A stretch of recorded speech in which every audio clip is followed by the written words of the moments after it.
just a little bit. Rebecca Hardy, delegate from SD9. And I'd like to speak on the 10-day rule.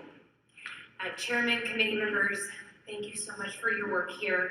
I'm going to hop right into it because I have a lot to say. I normally advocate for another issue entirely, but I felt compelled to speak to this committee after hearing some very disturbing testimony yesterday. Repealing and replacing the 10-day rule must be a legislative priority for the RPT.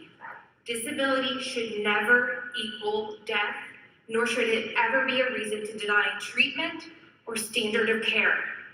This is the very essence of what pro-life should mean. The limited data that has been collected by advocacy organizations clearly demonstrates that many of the patients who have had the 10-day rule invoked are primarily minority and uninsured patients. The truth is, it should not make a bit of difference who did or did not support this bill at the time of passage. Legality is not a guide to morality. Well-intentioned legislation often has unintended consequences, and the Texas Advanced Directives Act, which legislated the 10-day rule, is a case in point. Rather than creating a dispute resolution process, it has become a legalization of euthanasia for those Texans who are uninsured, underinsured, and disabled in a state which loudly claims to be at the forefront of protecting life.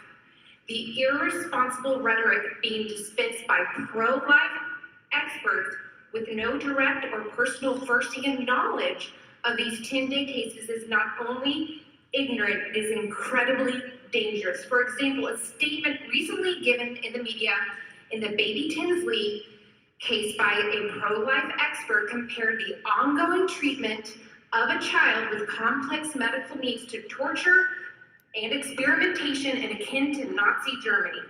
This is not only a dangerous and slippery slope, it is also patently inaccurate and straight up discrimination against the disabled. Disability should never equal a death sentence, and reliance on medical technology for life-sustaining care does not equate to torture. Today, some Texans who proudly proclaim themselves pro-life are advocating for euthanasia for an African-American child and other minority individuals because, in the very words of the doctor who invoked the 10-day rule in Baby Tinsley's case, said, the child's underlying condition will never be cured. Thousands of Texans live every day with underlying conditions that will never be cured.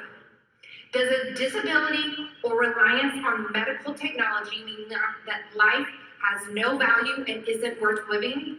Does it make it acceptable to deny a human being basic life-sustaining care simply because a single medical professional has determined that it is futile and wants to take the place of the family in determining what is acceptable quality of life? The bottom line is that physicians and medical professionals disagree all the time. Doctors around the country are horrified to hear about this 10-day rule in Texas. I personally know of thousands of Texas families who were told that their child would never make it, that their condition was medically impossible to treat, and these same families have their loved ones that are alive today because of expert medical intervention from outside specialists. The decision to provide standard of care and basic medical treatment should always be made by the individual and their fellow family in collaboration with their trusted medical professionals. And the fact is that in these cases, empirical data regarding transfers and requests and second opinions means very little because the usual channels and processes have completely broken down. In Baby Tinsley's case, the doctor who invoked this rule and the hospital who supported the ethics committee's decision loudly in public insisted back in November that Tinsley's death was imminent. And now today, 8 months later, Tinsley Lewis continues to fight for life and hold her own. Had Baby Tinsley received basic medical standard of care and given a trach last July, she would most likely be at home with palliative care. I have so much more to say with that, but I feel like my time's running low, so I'm going to skip.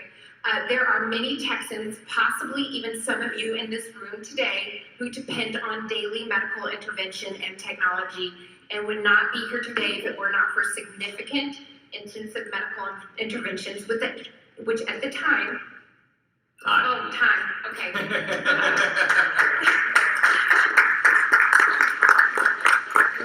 I believe we have a question from Mr. Dion. Yeah, Rich Dion, SC9. Rebecca, thank you for being here, and thank you for that fabulous testimony. There is a new development today in the Tinsley case, and I want to ask you about your feelings about this with respect to the 10-day rule. So, yesterday, a motion to compel was filed in Tarrant County Court to compel the hospital to allow 2 expert doctors who are experts in the conditions that she has. I believe she's been mistreated. And they are going to do a tracheostomy if the court agrees with that. How does it, that's a brand new development as of right now. It's just at the news. How do you feel about that with respect to that 10-day rule? Thank you. Thank you.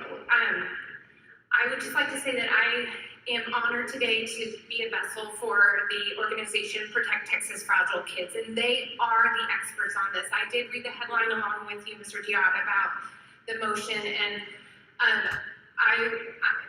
it comes down to protecting these families and their rights to be able to make decisions with their trusted providers and not these bureaucratic boards that are ultimately for protecting their interests, their profit interests for their hospitals. Any other questions? Thank you so much. Thank you very much.